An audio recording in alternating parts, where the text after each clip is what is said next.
كل نفس ذائقة الموت. Every single soul shall taste death. Allah didn't say you will go through death. Allah didn't say you will pass by death. Allah did not say you will receive death. He said you will taste death, because death has a taste. It is sweet for those who prepared for it, and it is sour for those who forgot it.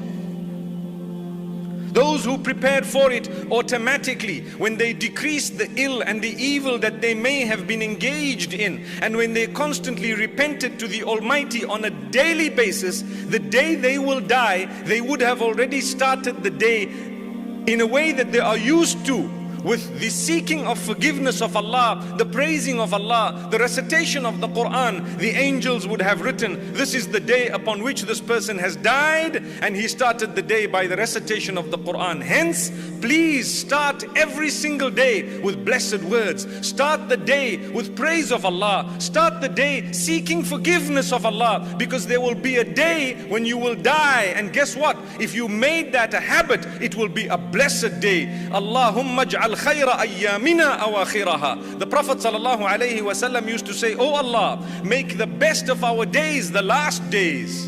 Make the best of my days the last days. Wa khayra a'malina khawatimaha. And make the best of my deeds the last deeds I'm going